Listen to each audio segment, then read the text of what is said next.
नमस्कार। कभी सोचा है कि हम सब पूरी दुनिया एक साथ शांति से कैसे रह सकते हैं? सवाल तो बहुत बड़ा है ना? तो आज हम इसी सवाल का जवाब ढूंढने की कोशिश करेंगे और हमारी मदद करेंगे सोशल साइंस और ज्योग्राफी। चलिए शुरू करते हैं।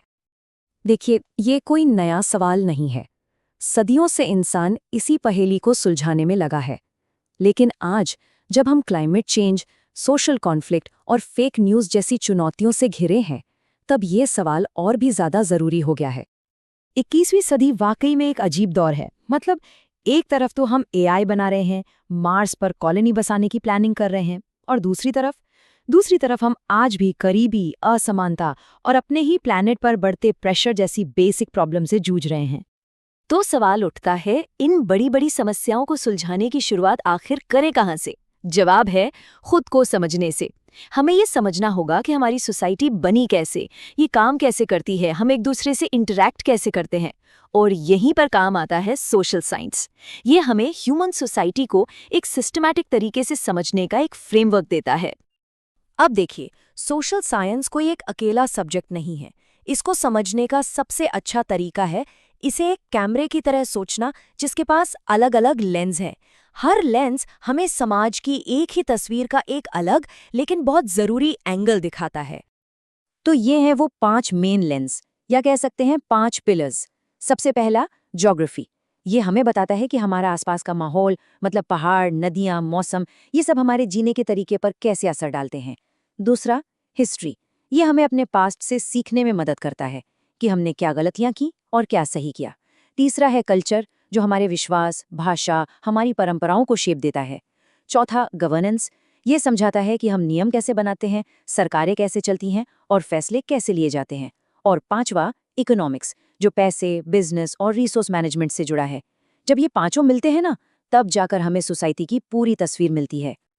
तो चलिए, सोशल साइंस के इन बड़े बड़े आइडियाज से हटकर अब एक बहुत ही प्रैक्टिकल और मजेदार टूल पर आते हैं, और वो है मैप, यानी नक्शा। जरा इस छोटे से शहर को देखिए। मान लीजिए आप अभी अभी ट्रेन से उतरे हैं और आपको बैंक जाना है। क्या करेंगे? या तो किसी से रास्ता पूछेंगे या फिर अपने फोन पर मैप्स खोलेंगे, है ना? मतलब आपको एक गाइड चाहिए, और एक नक्शा ठीक यही काम करता है। किसी भी मैप को ठीक से पढ़ने के लिए ना, बस ये 3 चीजें समझनी होती हैं। पहला है स्केल, यानी पैमाना। ये हमें बताता है कि मैप पर 1 सेंटीमीटर असल में जमीन पर कितने किलोमीटर के बराबर है। दूसरा है डायरेक्शन, यानी दिशा, जिसे हम आमतौर पर कंपास से नॉर्थ, साउथ, ईस्ट, वेस्ट के तौर पर जानते हैं। और तीसरा है सिंबल्स, मतलब संकेत।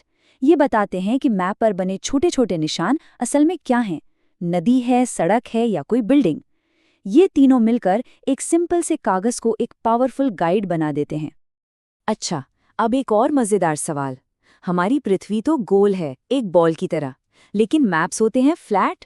तो जरा सोचिए, किसी गोल चीज को एक फ्लैट कागज पर बिना किसी गड़बड़ी के कैसे दिखा सकते हैं? ये संतरे के छिलके वाला उदाहरण इस मुश्किल को एकदम परफेक्ट तरीके से समझाता है। खुद ही सोचिए, अगर आप एक संतरे का छिलका उतारकर उसे एक टेबल पर फ्लैट रखने की कोशिश करेंगे तो क्या होगा? वो कहीं ना कहीं से खिंचेगा या फट जाएगा। बिल्कुल यही प्रॉब्लम दुनिया के फ्लैट मैप्स के साथ होती है। हमेशा थोड़ा बहुत डिस्टॉर्शन, मतलब थोड़ी गड़बड़ी आ ही जाती है। तो फिर सवाल ये है कि ग्लोब पर किसी भी जगह का एकदम सटीक पता कैसे लगाया जाए? इसका जवाब एक ग्रिड सिस्टम में छिपा है, बिल्कुल एक चेस बोर्ड की तरह। जैसे चेस में हर स्क्वायर का यूनिक एड्रेस होता है, जैसे D4, वैसे ही हमारी पृथ्वी पर हर जगह का एक खास पता होता है। इस ग्रिड की जो पहली तरह की लाइनें हैं वो हैं लैटिट्यूड, यानी अक्षांश। ये ग्लोब पर बनी हुई लेटी हुई लाइनें हैं जो ईस्ट से वेस्ट की तरफ जाती हैं, और ये इक्वेटर के पैरेलल होती हैं। ये हमें बताती हैं कि कोई जगह इक्वेटर से कितनी नॉर्थ में है या कितनी साउथ में। जैसे कि दिल्ली करीब 28 डिग्री नॉर्थ लैटिट्यूड पर है। और दूसरी तरह की लाइनें हैं लॉन्गिट्यूड, यानी देशांतर।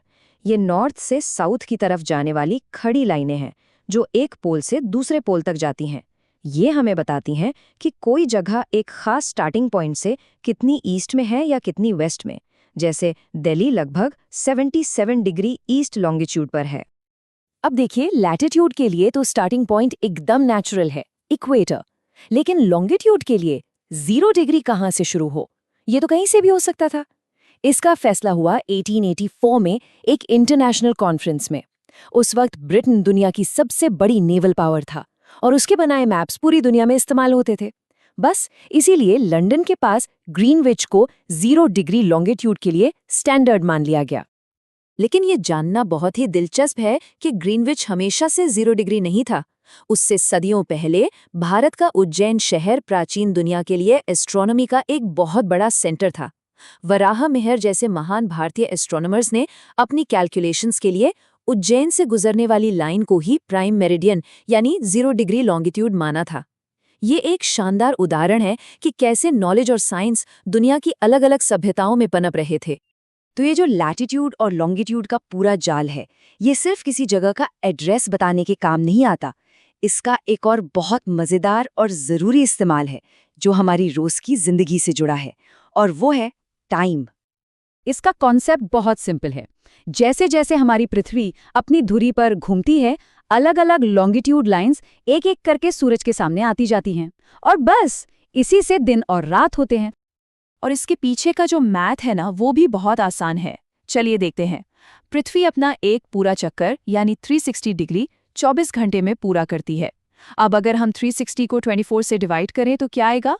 15।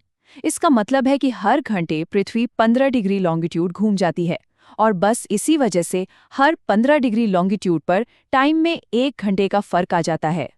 इसी सिंपल सी कैलकुलेशन का इस्तेमाल करके दुनिया भर में स्टैंडर्ड टाइम जोन्स बनाए गए हैं और भारत का अपना स्टैंडर्ड टाइम यानी IST इंडियन स्टैंडर्ड टाइम वो भी इसी पर बेस्ड है।